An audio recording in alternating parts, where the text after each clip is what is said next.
as a bit of an Elle Woods? Maybe, yeah. She's like someone to aspire to be. Yeah. She's a role model. Yeah. That's cool. Like, I think she represents someone who didn't realize how smart they were until they were motivated. And I feel like everybody's just waiting for their moment. Everybody? Yeah, I think so. Oh, I think a lot of people are not. Oh, I'm just waiting for my moment. Wait, moment for what? To be great. But she didn't wait for her moment at all. I guess she went out. She created her found moment. It. True. Like her starting place too. You can see yourself a little bit. Yeah, I think so. That's cool. That you can see yourself, or that I can see myself in this movie? There's something that I only every now and then realize is that people do that. Yeah. I never. It's happened to me once. And I was like, holy shit, is this how white men feel when they watch every movie? Everything? Ever? When they changed, they turned Jhumpa Lahiri's novel, The Namesake, into a movie. And I was like, oh my God, this movie gets me. Because it was the first movie of like, he wasn't even Indian, he was Bengali. But of someone of like my generation, and he wasn't even in Canada, he was in New Jersey, I think. But I was like, wow, I've never seen this before. And then I was like telling people about it, and they're like, yeah, that's like every movie. And it's like, no, it's not. It's like, and it's not just like the race and how they look. There's not people like me in movies. Not skin color wise. Well, there's that too. Yeah. But there's I never really see that. So sometimes I forget of the power of someone going like, that's me and that can be me. Mm-hmm. Yeah, it's like inspirational. Yeah. It's just like an inspiration. And I feel like when I first saw this in like 2001, of course I was in like junior high. So I was like very young and it may not have resonated quite as much. But this is a movie that I've seen quite a bit and that has like stuck in pop culture. I feel like Legally Blonde is kind of around. Yeah. And I feel like as like a young woman, because I'm old now. You're an old woman. I'm an old woman right now. But like as a young woman, there's like a point in your life where you kind of have to decide what you're going to be. And I feel like Elle Woods is a very like inspirational way to do it. Very interesting. You've really given me something to think about. Unfortunately, I don't have time because we're going to podcast on it right now. Yeah. So welcome everyone to another episode of I Love This, You Should Too. My name is Indy, Rice on the Burner, Randhawa, and with me is my lovely co-host, Samantha, Pinkalicious Randhawa. Oh, that's me. So pink. Yeah. Although my hair isn't as pink as it was. So. No, but you are a constant source of pinkness. True. Very true. You have so many pink things. I do. And I feel like that's where Elle Woods and I really are the same. That was the most for sure, but other ways too, I think. Great hair. Keep going. Perky comebacks. Oh, that's not what I thought you were going to say. But in case you didn't know, we are talking about the movie Legally Blonde today. We're going to have all spoilers. I am going to get up and check my rice because it's a little late and I have a full big giant burrito meal planned. So Samantha, this was your pick. I guess I don't need to ask you why because we just went over it. And I still love it. You still love it. I still love it. It was so much fun to watch. Even though I've seen it so many times, there's just little moments that just like bring me like a little bit of joy. And I feel like this movie still, after like all of these years, does some really good things for me. And I think that's fun. But Indy, did you love it? I can't say I loved it. Okay. I don't know if it's a good movie. It is a good character. Mm-hmm. I like Elle Woods and I like that performance and I like a lot of what she stands for. I feel like the movie is lacking in many ways and is so fun in so many ways. It's super fun, yeah. And we'll get into those. And if you've listened to this podcast before, you'll know exactly what my criticisms are going to be. Okay. And if you haven't listened to it, you're probably going to think like, oh, the dude's going to not like all the girly stuff. When in reality, I'm going to be like, not enough girly stuff. Why in Act 3 do we get away from all of It's that? true. That was the best stuff. But yeah, let's go through it. Do you want me to just like rag on it real quick all at the beginning and get it all of the way? Sure. Or do you want to go through the movie chronologically and every here and then, here and there, now and then, we can go like, well, this could have been better, but this part, fantastic. Let's just go through the movie, and you can tell me what you didn't like and what you liked, and I'll tell you all the things I liked about it. Of course. Loved about it. Are there sorry. things you don't like about it? There's like a few things that I feel like didn't age well. Sure. But if we're watching this from like a 2001 lens, I think it's not as bad as like Bring It On was. Whoa. I disagree. Oh, really? First of all, Bring It On is better. Okay. Bring It On is great. I like Bring It On. That's a good movie. Uh-huh. Bring It On just uses like one word that is not cool. Mm-hmm. I think this does more than that. That's not cool. But we'll go through it. We'll get to it. But let's start off with some of my favorite stuff The right at the montage? beginning. I love how silly and Yes. fun it is to start. Like they go into the sorority house. They have a cheer team for the sorority, I guess. I think it's for the university. Okay, I that think would it's make like- more sense. I think but there just is a lot of cheerleaders in this sorority. I like to Which, think like, it's the I want to be a sorority's cheer Delta team. new. I love that pink bathroom with 20 people in it. I didn't love that it is a whites-only sorority, but it still looked like a lot of fun. It Not fun did. that I could have, but I'm sure they're having a great time. This is probably one of the first depictions of sororities that I saw like on film. And I think this piqued my interest about like Greek life, which is like a very horrible system, but like it made it look so cool and exactly like what I wanted to be when I grew up. Me too. Right? Like I'm not being in a frat. Oh, that sounds terrible it to does, me. yeah. But being in this sorority, This that sorority seems right fun. here, yeah. That seems like so much fun. Yeah, I don't love the Greek system, but I think if this was the Greek system, I would have been all in. I never heard it referred to as the Greek system, but I guess that's what That's people what it's call called, it. yeah. That makes me think of the economy in Greece, and I was like, yeah, it's not a great system. No, it's like Greek been system having a rough time. and Greek life. Yeah. The governing body is Pan-Hellenic. Oh, Yeah.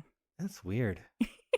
So much of all of this, like all that, like secret white people societies and stuff, it creeps me out a lot of the It's time. very creepy and very problematic for sure.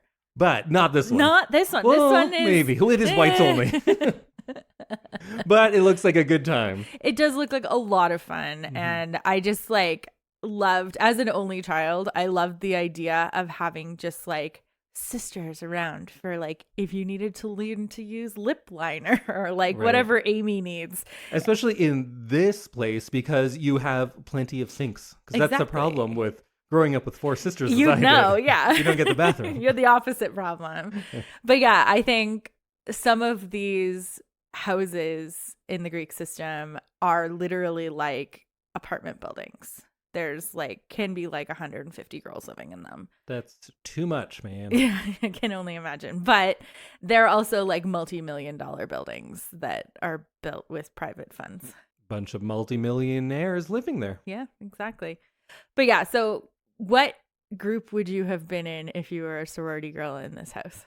Wait, what do you mean? Would you have been like one of the workout girls? Would you have been a cheerleader? Would you have been one of the ones who like needs help with lip liner? Well, that's positing a world where I am a white woman, so I could just be whatever. I'm going to say I'd be a cheerleader too. Okay. We'd hang out. Yeah, I definitely want to be a Delta Nu cheerleader. So we get introduced to Elle, and we get this fun montage of her room, and the amount of times I tried to do those French tip nails on myself with like just regular gel polish, and they did not work out, and I was very upset about it. Like this movie has influenced me in a lot of ways. I see that. Yeah. Watching this movie is like, oh, okay. I see why she likes this. But yeah, I enjoyed that you get the box of Clairol right at the beginning, so you know that she's only legally blonde. She's not like fully blonde.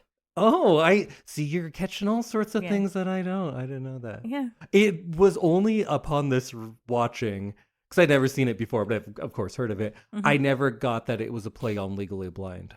What? Like the saying "Legally Blind." Right. I never got that that's what this was a play on. Oh, yeah. Yeah. I just like Legally Blonde because she's a lawyer and she's blonde at the end. I never really got like, oh yeah, like Legally Blind.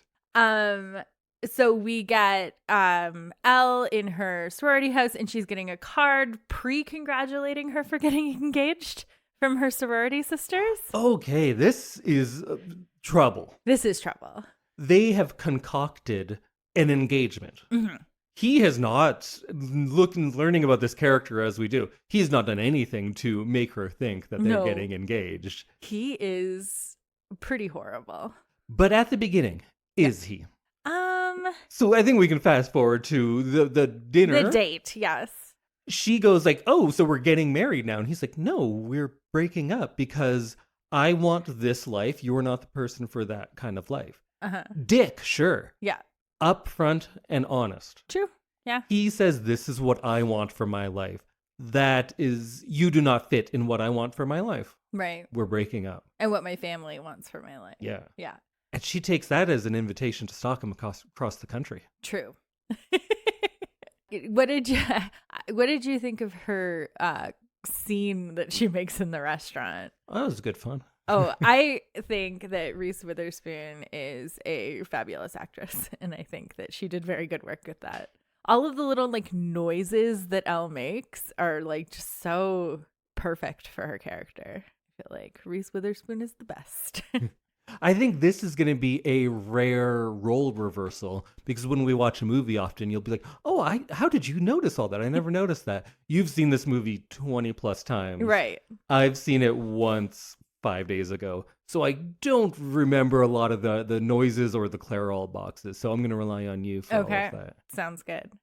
So Elle is crushed by the breakup, and she decides that the way to turn her life around and win Warner back is to get into Harvard and become a lawyer.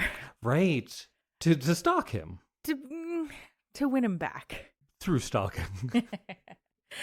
We're just going to gloss over that. Because when she arrives, she does just do the like, oh, you go here? Yeah. That whole bit. That's like one of my favorite bits. I loved how brown everyone is dressed Everyone's when you get to so the East Coast. muted and like boring looking. They gave them really boring hair. They gave them really boring outfits. Mm-hmm. And everyone just seems so toned back in comparison to the sorority house. Boston, man. Boston. It's full of a lot of boring people. You know what it's not full of? Colored people. Yes. Apparently. True. From what I've heard from you, Boston is a scary place. Well, Boston itself is super racist. Yeah, because it's a little sketchy out there. But Harvard is Harvard and very diverse, actually. Oh. As most schools are now. Yeah. Yeah. Most universities are. USC is. Harvard is, but not in this world. Not in this world. And at her first day of law school, Elle gets a rude awakening when she realizes that she has already missed some assigned reading and cannot answer a question in class and is kicked out and meets, what's his name? Luke Wilson? I'm just going to call him Luke Wilson. I don't know anyone's name except for Elle. And she meets Luke Wilson, who gives her kind of the inside track on what Harvard Law School is like. Right. And then she's like, okay, beat it, because this guy who's Warner's pretty mean now. To me is here now. Yeah. Did you like Luke Wilson's character? I neither liked nor disliked him.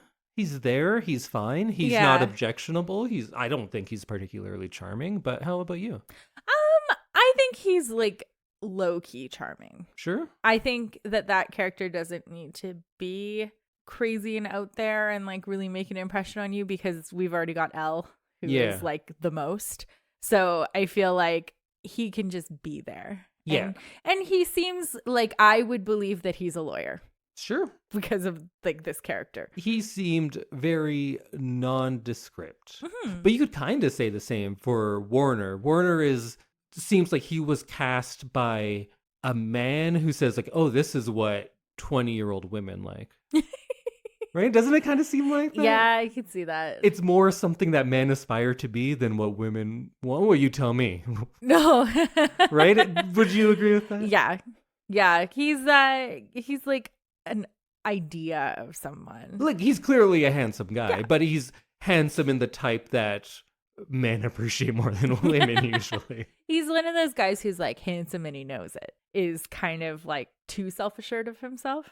You just could have had so many people play that role. And I don't think he did a bad job at all. No. But there were so many times where it was like, if Freddie Prinze Jr. was doing that, there'd be a little more to it, you know? And you did point out at one point that he was totally doing like a Freddie Prinze Jr. He was doing Freddie. face. Yeah.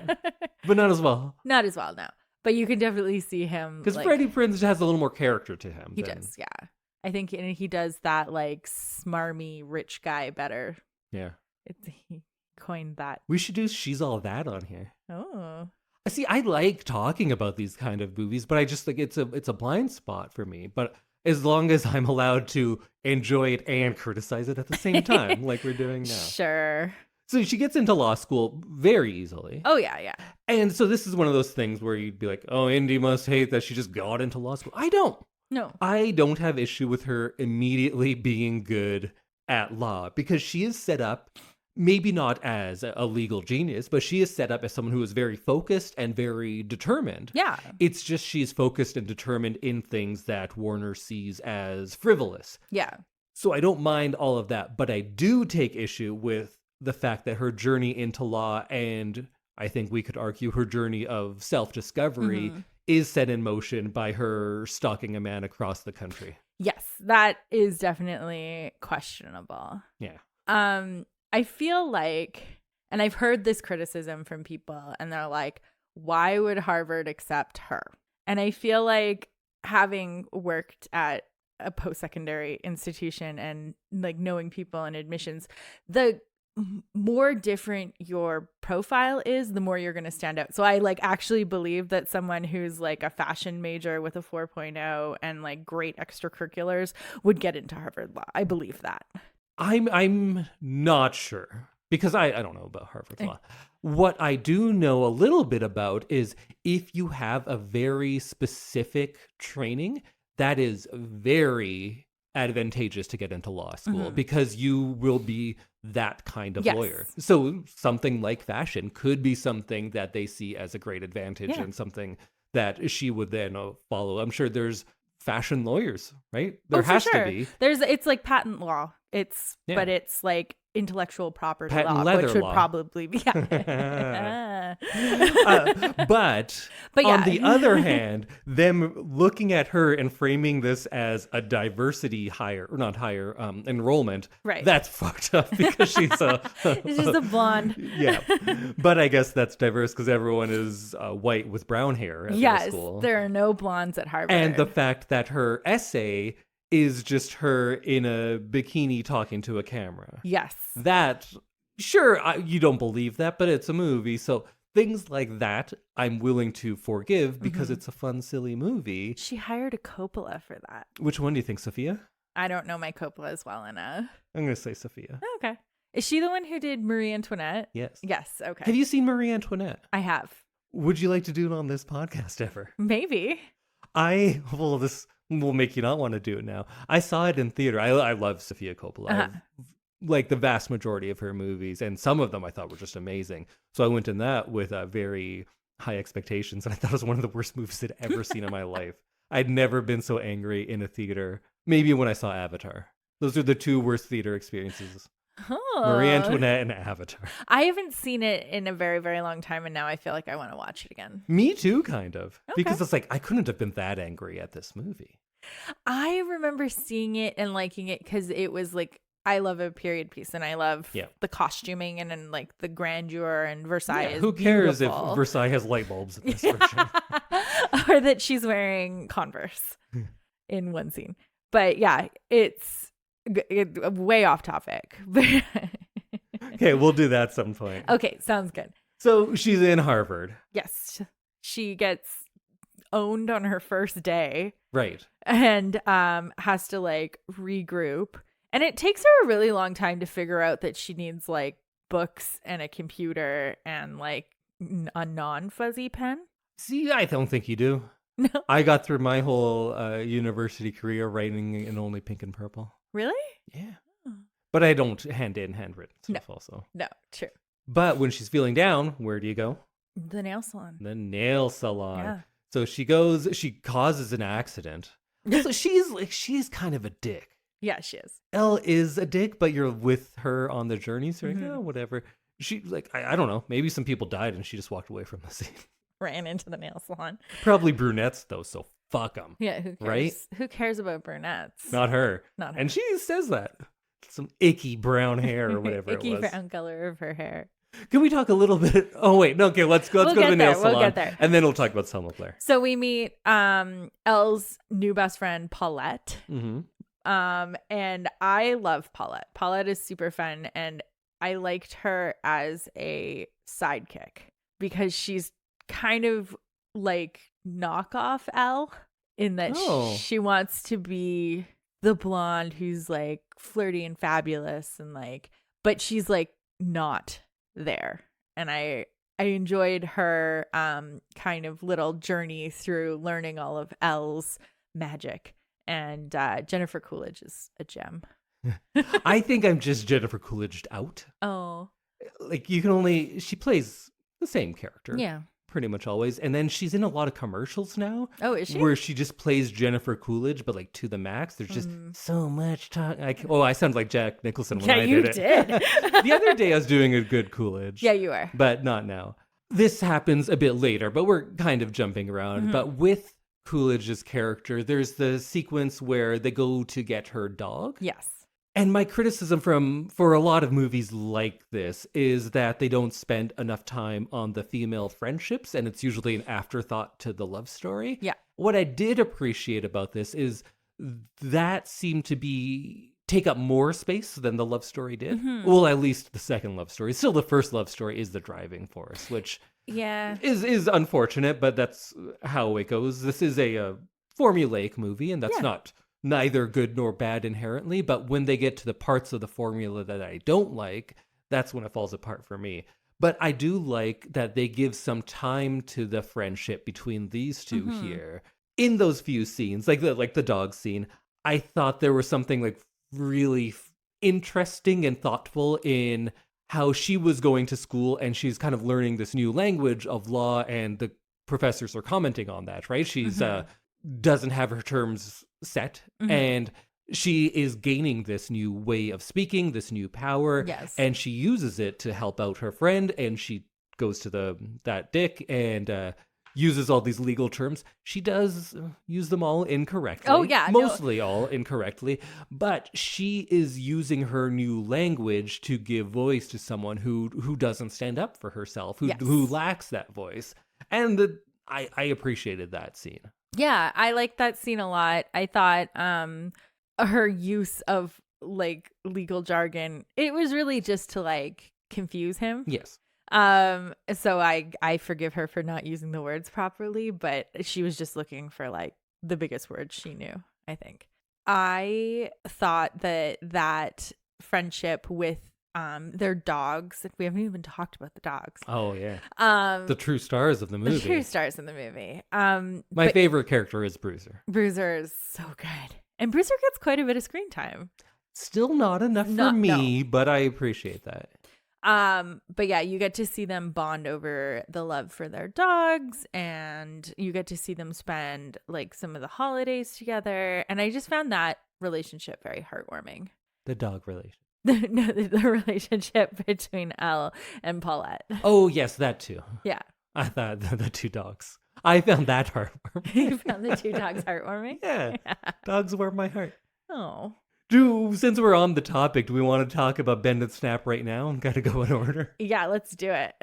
So that scene was so extended because I feel like someone thought it was funny and they're like, no, let's just roll with it. Now it's a whole dance number.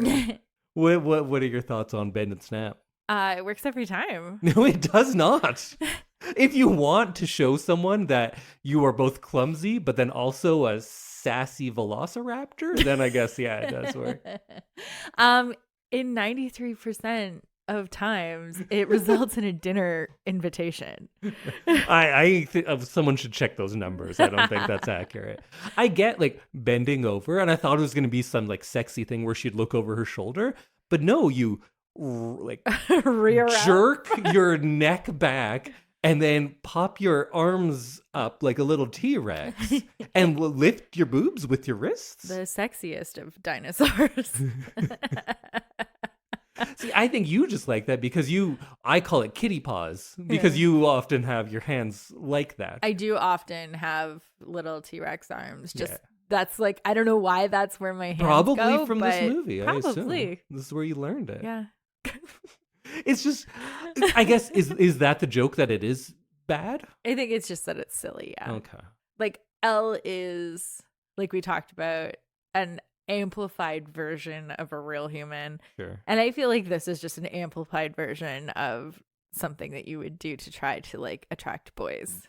To me, someone who has written unsuccessful movies, sometimes you get a joke and you're like, oh, this is going to be hilarious. Yeah. And you're talking to the director like, yeah, it's really funny. And the joke after a while is just between the two of you and maybe like the actor. Yeah. And it makes its way into the movie and you laugh and you realize like, oh, this was just a joke for us. Yeah. But sometimes a joke for you can play to everyone because I think this is probably very popular, right? It is, yeah.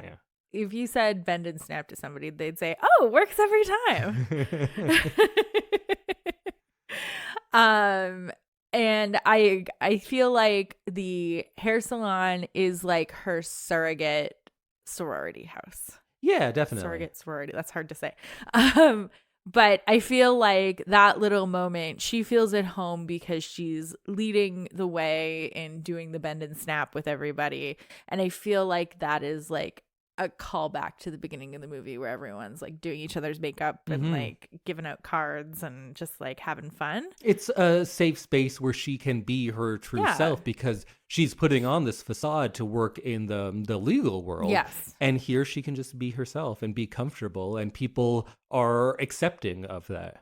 Yeah. Also, absolutely. one of the only times we see non-white people. True. I think some of there's some black dancers in there, right? Yeah. Some of the benders and snappers. So Elle is pretty isolated at school and she overhears Selma Blair and her minion talking about a party that they're throwing. And Selma Blair does the mean girl thing and says, oh, but it's a costume party. Selma Blair, mean girl? Yes. I'm not sure. Well, she's supposed to be a mean girl at the beginning. I'm not sure. Okay. Here's my pitch. I would like to see the movie from Selma Blair's point of view. So she has this childhood sweetheart. Yeah. He goes and dates someone else for some time. They break up and they rekindle this romance. And now they're going to school together. Right. The ex, who he has dumped and told explicitly, I'm not interested, follows him across country, had no interest in law. I assume Selma Blair, has been wanting to do this for her whole life. Right. In my story, at least, she's always wanted to be a lawyer. She read To Kill a Mockingbird in grade 6, and she said, that's the life for me. Yeah. I'm going to be Atticus Finch. So she gets into Harvard Law, and now she has her high school sweetheart back with her. Yeah. And then this lady shows up and goes like, oh, can I be in your study group? And she's like, no, you can't be in my study group, you insane stalker. I don't think she's a villain. I think her greatest crime is having dark hair. And she's not completely unfortunate looking.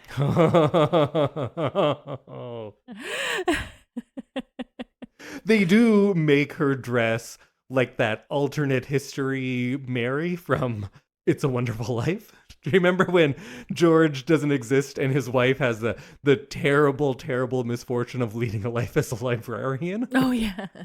And she always has like the high neck necks. collar. And yeah, she dresses Victorian, She which is dresses like weird. a spinster. Yeah. And like... Because she's serious about law. She's dressing like her hero, Atticus Finch. Atticus never unbuttons his stuff. That's a part of it. But I feel like Selma Blair and Elle Woods are like well matched, and I can understand them becoming friends because I feel like they have very similar reactions to things. Hmm. Some of their like quippy comebacks and stuff. I feel like they're going to do well together. I believe that friendship.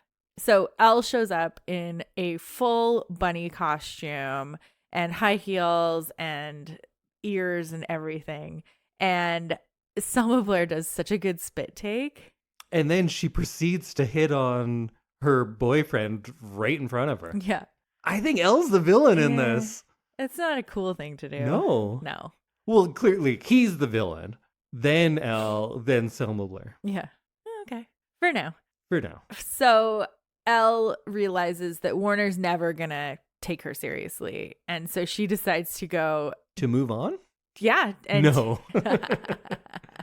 to become a serious law student, which I feel like should have happened on day one. But yeah, because her commitment to the plan comes and goes. It does. Because she like tries real hard and gets into Harvard, and then she's like, okay, now I just coast? Yeah. That's a weird... You didn't bring a notebook that wasn't heart-shaped? I would have really loved if her like real commitment to becoming a lawyer or a law student came from something of her own. Other than like that, trying to win him back. Like Jennifer Coolidge needed something and she's like, you know what, I'm going to study hard and this is how I can help my friends. This is how I can put forth something good into the world, or this is how I can prove to people that I and people that look like me are more than just our looks. But it is at this point still just like, well, this will win him. Yeah.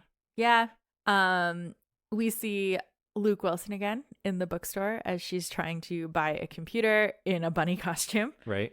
And then we find out a very exciting thing that the first years are going to be picked to be interns on a murder trial. Oh, yeah. So we see Selma Blair and Warner and Elle get picked. And I can't remember who the other person was. Enid, I think. Oh, right. Because there's the woman who also doesn't like Elle. Yeah. But then the movie also hates her because it's like, oh, she's one of these East Coast lesbians who loves women's studies. This movie hates a lot of women. For a very empowering movie, or empowering character, the movie itself doesn't like many women. Yeah, that's not a great thing.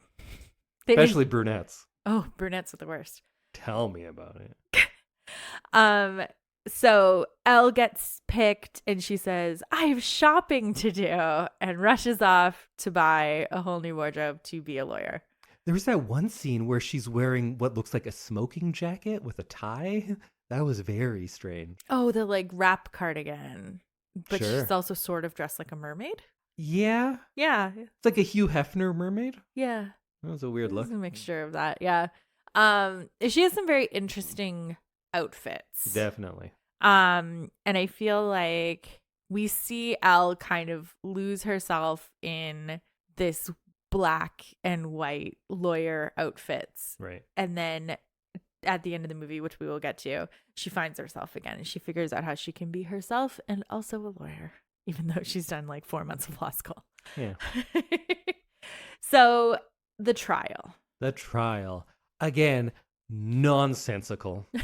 And my issue isn't going to be like, so you made a first-year law student your attorney in a murder case? You know what? I don't care. Fine. I don't take issue with whatever. that at all.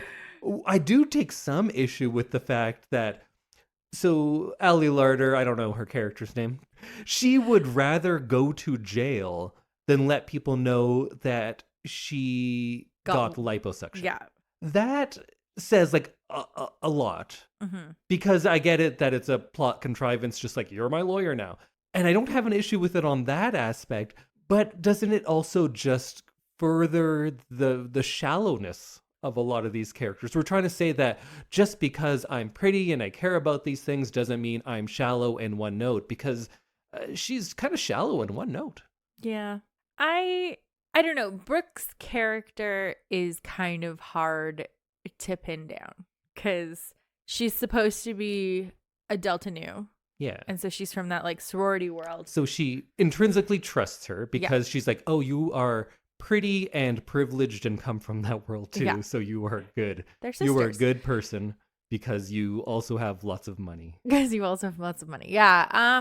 And then I don't know. I feel like the character is very well written if you look at it from like a women's dieting point of view, because she's like lying to her people.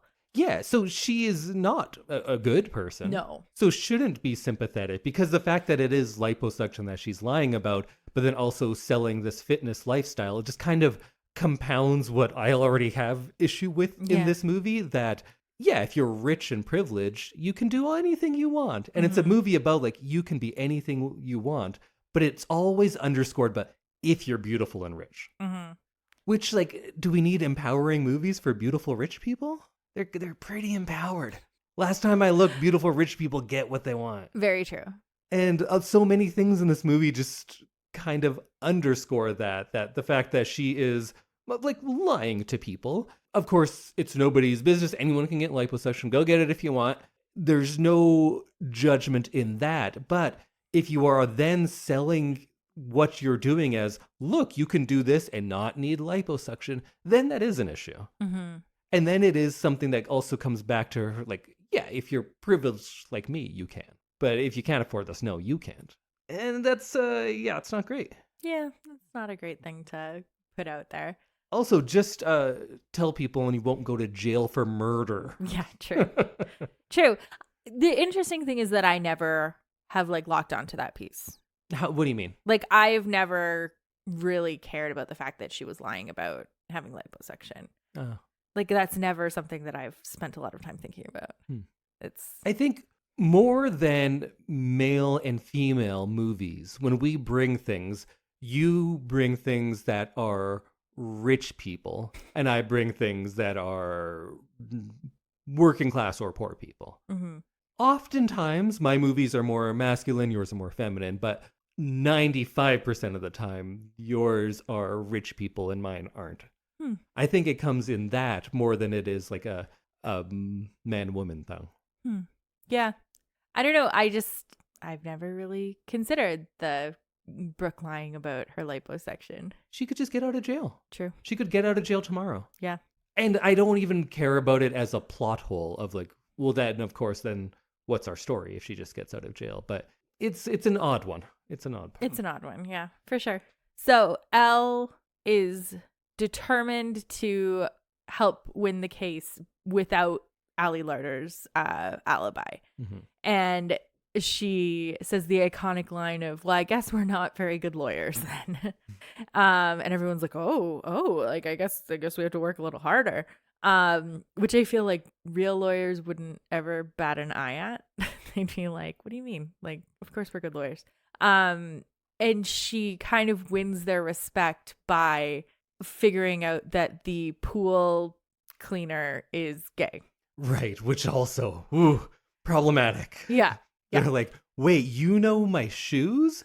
Hey, everyone, this dude's gay. And then, of course, she's right. Yeah. Only non-white person to speak, maybe? Some of the people in the hair salon speak. Oh, okay. Yeah.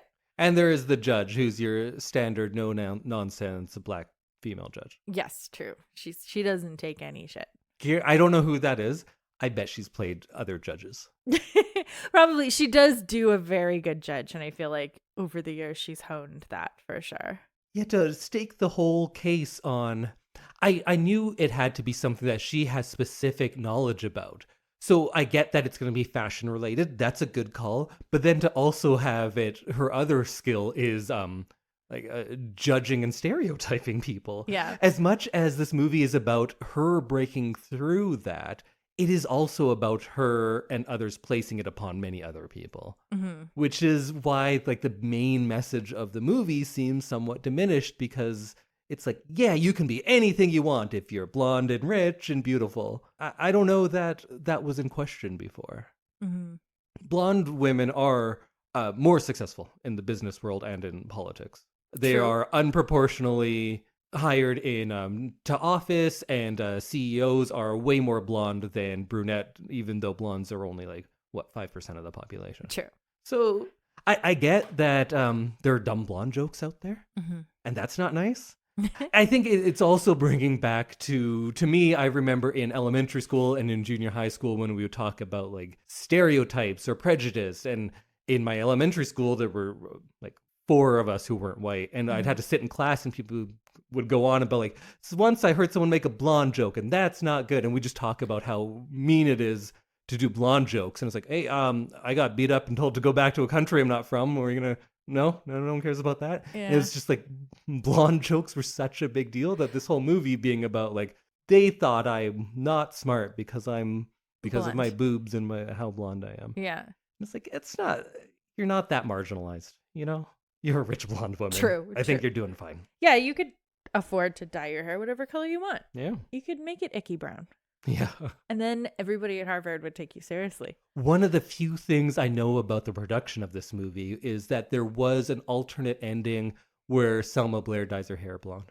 Really? Yeah, just because I'd seen a picture of her with blonde hair. And I was like, what the fuck's this? And it was for Legally Blonde, but it doesn't show up in the movie. Oh, I'm glad they didn't put that in there. Yeah. So Elle uses her hair care knowledge to out Chutney, your girl. Yeah. Chutney. I love that her name was Chutney. Yeah. And I love that it's Linda Cardellini. Yeah. I still hold that Linda Cardellini is the Daniel Day-Lewis of female humor. She blends into any. I loved Linda Cardellini. That's not the first time this has come up. I think she's great. I think she can do anything. I don't think she is challenged nearly enough because she's never a lead, rarely a lead. Uh-huh. But she disappears into any role. She does. She's a modern day Daniel Day-Lewis. I didn't until you started talking about Linda Cardellini. I hadn't really ever noticed her.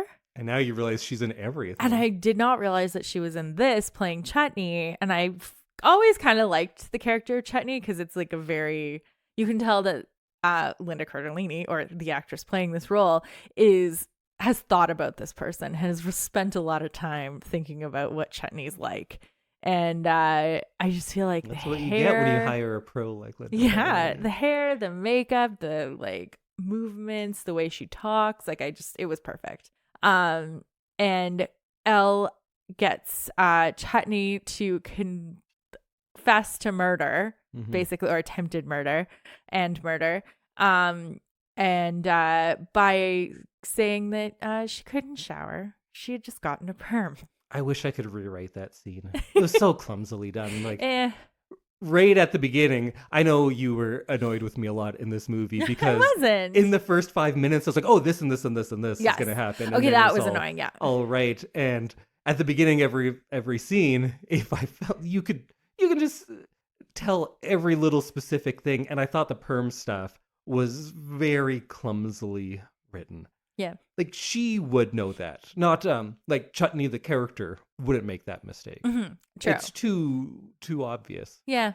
You wouldn't bring up the fact like, yeah, I got a perm and then I went and had a shower because she was in fact getting perms for so long and she knows that.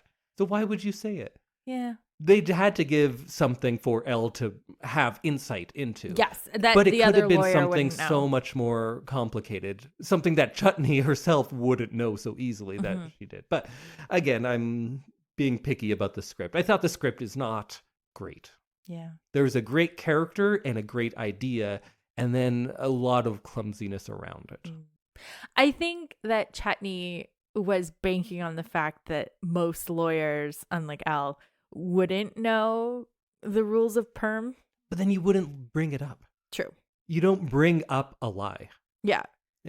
I thought it was just, we know what we want from that scene. And everyone knows what was going to happen in those scenes, right? We all knew that it was Chutney, right? Maybe. And we knew it was going to be that she would have some insight, whether it's cosmetology or fashion or something, that's what was going to save the day. And there's so many more obscure ways you could do it. Like with the shoe thing, they could have had something there, but their takeaway was like, oh, and so he's gay. Right. So then you're like, oh, you had it. You had some specific fashion stuff that was a good insight into the character and showing how attentive and maybe not insightful, but how much attention to detail and how much knowledge about specific things she has. But then you have these big jumps of like, oh, and he's gay. And then his boyfriend is in the back like, wait, what did you do? Yeah. And why would he blow up his lie if he already knew he was lying? Yeah. But that's, that's how it goes. Yeah. And we got the big moment where she goes out and talks to the press, because that's what you do after a big murder trial. Yeah, that's in every movie, so I forgive that. First-year Harvard law student wins a murder trial and talks to the press after. Yeah. Actually, if ever there was someone who was going to talk to the press, it'd be a first-year because you're law like, student. did you hear that this happened and it's crazy? And she was wearing pink. Yeah, she didn't stuffy herself up. And that I did think was a great little symbol that she is both a lawyer and feminine, because that is the heart of the movie, is that you can be both intellectual and serious, but also retain that femininity, because to like gain access to these male dominated worlds, women have to adhere to rules of of the patriarchy. I know it's gotten to be such a buzzword that it's lost all meaning, but this is where it actually matters. Yes. These are patriarchal structures, and to gain access to them, women have to compromise their so many things. In this case, what her style, her femininity, and it's showing that you can do both. And that's great. The writing of the scene was no good. Any Cosmo girl would have known it. The Bible, she refers to it. Man, Cosmo is... She should know that Cosmo is junk. It is junk. It's absolutely junk. If she's as smart as she is, she should know how junk it is. So the final scene is graduation. Can we jump back? Because we kind of skipped over how she became the lawyer, because what's her name, Garber, hits on her. Callahan hits on her, and I feel like that was a logical place for the plot to go here. Yeah. At first, I was thinking that, like, well, that came out of nowhere. This was like a mentor, and then we needed a switch, so we did this. Well, what did you think at first? I feel like this is a logical thing to include in a movie like this. Yeah. Where she's overcoming adversity and stuff, and she needs a moment to kind of stand up for herself, even though she is like a character who stands up for herself. I feel like at this point in the movie, she kind of needs a moment to like remember who she is, and that she's an intelligent woman, and that she can do this without falling victim to a creepy professor. And I feel like this being included in the movie and having her say, no, I'm going to be a lawyer without you feeling me up, is a really good message for girls and women who are watching this. Absolutely. So what I was saying before is, at first glance, I thought that his character was a mentor. He had faith in her, and he was going to bring her along, and that this switch of hitting on her, grabbing her knee, right? That's what he does. That was... Puts his hand like up her skirt. Okay. That was out of nowhere. And I was like, where did this come from? That's not this character. This is just like a plot contrivance. And I'm wrong. I think that's wrong. I think it does work, because had he been this like lecherous, like, oh, hey, do you want to be one of, like, if he had been that the whole time, you see it coming, and then you might say like, yeah, his character would do that. But that's not the world. No. The world is these people who earn your trust, who in front of everyone might seem like a great guy. Yeah. And he did. The only thing we got was that he kept asking Selma Blair to get the coffee. Yeah. But it was only her and not Elle. So then I was willing to chalk that up to like, maybe Selma Blair's not as good as everyone else. Yeah. Like maybe she's just not as useful legally. Yeah. And so, she's going to get some coffee. So your first instinct is like, oh, he's making the women do that. But he doesn't make Elle do it. So then I was like, okay, maybe that's not the thing. But having him be a role model, somewhat of a father figure even, and then do something like that, and it's not a cornering against a wall, because that would be too much for a movie like this, for sure. Tonally. But also this is realistic. It's just a touch, and not when I say just a touch, I'm not meaning like it's just a touch, but it was a touch he did, and you know exactly what he's implying. You know exactly what he wants, and she does as well. And women would know that as well. Oh, for sure. Yeah. So I changed my mind, and I thought having him do that was not out of nowhere. And maybe it was out of nowhere, but it doesn't mean it's out of character, because people who are sexual predators build up that facade. Oh, yeah. That's and how they get away with it. They do a very good job of not showing their cards. And it only happens like once, and somewhat subtly in the movie world and when they're alone. And that is unfortunately very realistic. Oh, yeah, no. And I think that's exactly something that happens. Yeah. And I think it's very unfortunate that as women, we have to be on guard for that all the time. But I'm really glad they included that in the movie, because that is totally something that a large portion of women have experienced or expect to experience. Yeah. Especially probably when you're in the like these types of male-dominated professional settings. Yes, and all you're looking for is a mentor. Yeah. And not someone to fill you up. Yeah, I thought that was really interesting, and I thought that Selma Blair seeing it and taking it the wrong way it didn't need to be in there. It was odd because the scene just prior to that, they had made some sort of bonding between the two of them, with and the then this set files it back. and stuff. Yeah, and that was tricky for me because it's also at the part of the script. We're not saying like it's a formulaic movie and this is the part of the formula that I hate. It always happens where like now they have to overcome this sort of adversity where they don't need to. That didn't need to be in there. The part of Selma Blair not believing, and if you really reach, you could say that that is a result of those same patriarchal structures that pit women against each other. But I think that's giving it too much credit. Like, I'm giving this movie credit where credit's due, I think. I think that part was just like, we need a little more adversity between the two of them. If it was an intentional thing, saying like, to fit in, women also have to take on these traits. And that's why she's not believing her, because she's a victim of it just as much as Elle is. But they don't address that in any sort of way. So I feel like I can't give them credit for that. And it seems more just like, we are 75% of the way through the movie, we need another conflict. Yeah, absolutely. And I feel like we talked about this when we watched Mean Girls, about how like women are often pitted against each other, and there's an undertone of Mean Girls in just like working culture. Sure. And I feel like with a little bit more finesse, we could have hit on that too. But I don't think that they did it well in this movie. And I feel like we could have just skipped Vivian seeing it and gone straight to the more of the trial. Yeah. And I think that the movie would have been fine without it. Agreed. Yeah. Oh, so now you were talking about the last criticizing the movie. So yes, so Elle has won the trial and she's walked out in glory in her pink suit. And then we flash forward to 2 years later, and she's and her class are graduating from law school, and she is the valedictorian, which is I believe it. I don't know. Sure. I feel like she's, figured law school out and is able to succeed. Well, she's already won a high-profile murder trial. Yes, in her first 6 months of law school. Yeah.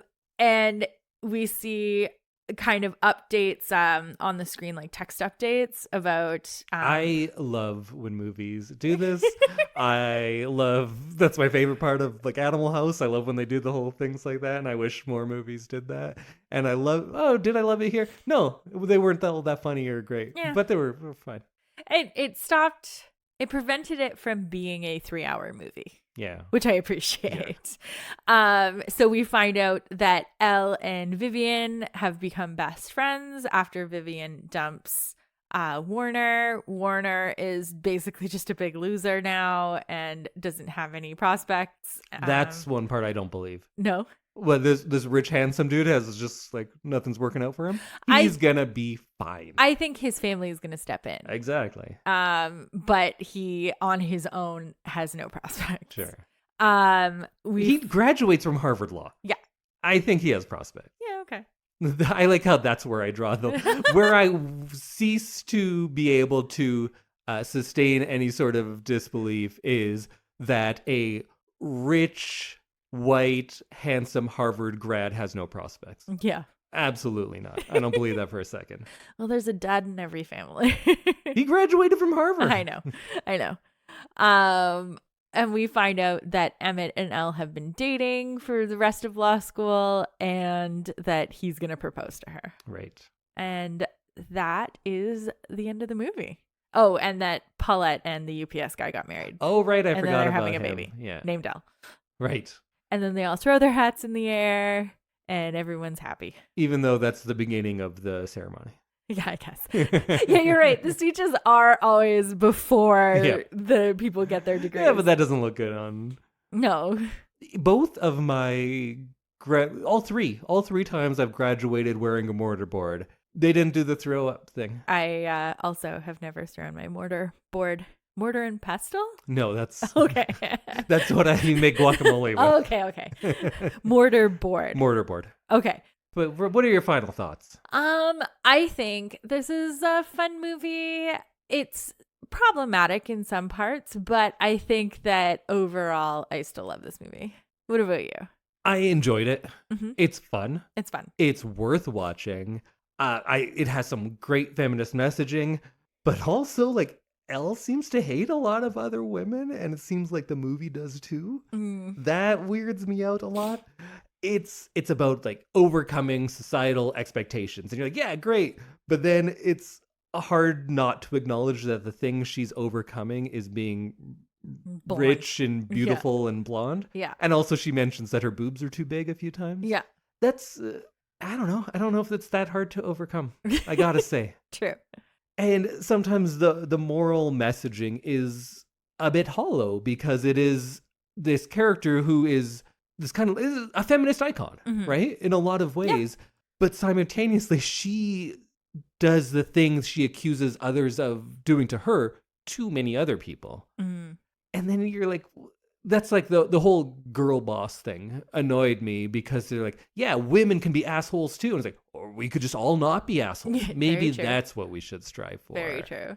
And she's so likable that you're on board with it. And there's so many fun things. But once it gets into the formulaic parts of the last third of the movie, really a lot of the second half, that stuff seems slower. It seems less fun.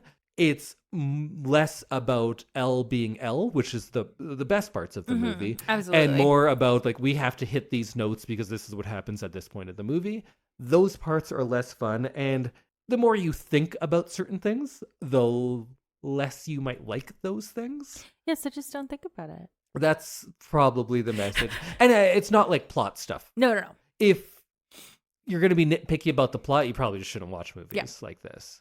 I can get past that, but when you're making a movie about overcoming stereotypes, but then simultaneously stereotyping a lot of other things, then it's a little trickier to get past that. But it's still lots of fun. Very lots pink. Of good stuff in it. Quite pink. I think not pink enough. I feel like the second half needs to be pinker. Way more. Yeah. There should have been... I would love to write a movie like this. Yeah. I would love to write a movie targeted at like an empowering movie for high school girls. Yeah. That's kind of like, that would be my sweet spot. I want makeovers. Why do we not have a good makeover montage? True. That seems like such a missed opportunity. Paulette, Selma Blair. I say people. What I would do is, well, first of all, I would try to get rid of the love interest altogether. But if you can't, you get rid of him earlier. Selma Blair and her become friends earlier. We do a makeover montage, and it's a makeover in both ways because she's making over Selma Blair, like getting her to, I don't know, unbutton that top button. Yeah. But then Selma Blair is teaching her law stuff. Like there needs to be like a give and take. She needs to, I don't know. I just, in all of these movies, I want more female friendships. We get so few of them in movies because we get so few female leads, especially of a big budget comedy that has a single female lead. That's very rare. It was then. It still is. Take advantage. Yeah. You know, go all in. Whenever they do it, whenever there's like a Bridesmaids, a Mean Girls, it does well. Give us more of that and give us more of the things we want. And for me, that is, I know this 40-year-old man is not the target audience of that movie. But what I think a lot of other people would want too, who are the target audience, are those female friendships and less about chasing a boy. Yeah. Yeah. All in all, though, still lots of fun and pretty good. So much fun. I do think there should have been a makeover montage, though. Absolutely. Yeah. But it would be a classic makeover for Selma Blair and an academic makeover for Elle. Yeah, absolutely. What I would have had is the best friend would have been like that at the beginning, and she helps her get into law school. But I guess you need it in a second act. Yeah. Well, I'll write it up. I'll get back to you later. Okay, great. Awesome. I can't wait for the pitch. Well, Legally Blonde. Legally Blonde. So legal. So blonde. So blonde. Yeah. Well, we are not done with Lawyer Week. Yeah. Legal month? Legal month. Legal month continues. Next week, we'll each have a law-based thing of the fortnight. I don't know what mine's going to be. I think I know what mine is going to be. And then we'll reveal what my big watch is going to be. Also, Law-based? Law-based. Based in law. Yeah. Awesome. Will it be just as blonde? Oh, only time will tell. Excellent. Is it Legally Blonde too? Red, white, and blonde. That's what it is, right? It is. I hear it's bad. Is it bad? It doesn't have the magic of the first movie. Did you see the third, Legally Blondes? No, I haven't seen it. I'd be curious because I know the writers are people I like. Oh, yeah. Red, White, and Blonde is fun. But like I said, it's not as good as the first movie, as a lot of sequels are. But Legally Blondes, I don't really know what it's about, so I don't really. We should watch it. We should. Can I skip part 2? No, you have to watch part 2. What? Okay. All right. Well, we will see you next week. Yay! Bye, everyone. Goodbye.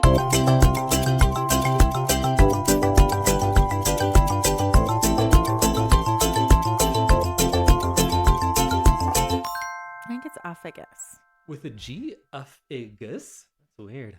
Uphagus. Snuffleupagus. Snuffleupagus. Or is it uphagus? Uphagus? It's Snuffleupagus. Uphagus? Okay, no, but wait.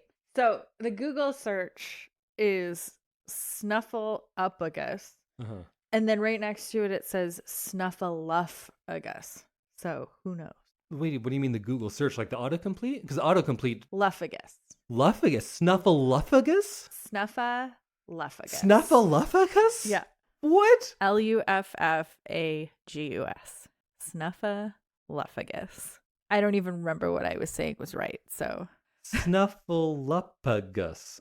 I have upagus. What are you looking? I'm looking at Wikipedia has it as Aloysius Snuffleupagus. Like Pegasus at the end. Oh. What are you looking at? I was looking at the song Snuffleupagus. The song? Yeah, that's what it came up. Which song? It's from 2016. So I'm going to go with yours, Pegasus. Snuffleupagus. Okay, I've been saying it correctly, I guess. But it's weird because it has a FLEU in the middle. Like flu. Snuffleupagus. Snuffleupagus. Snuffleupagus. Let's just call him Aloysius. Snuffy. Snuffy. That's what they call them. Snuffle. I want to see new Snuffleupagus. I wonder if it still looks like the old one was kind of scary and like ratty and shitty looking with those eyelashes. It like hangs down in his face. Yeah. Anyway, Legally Blonde? Oh, yeah. Let's do that again. Okay. So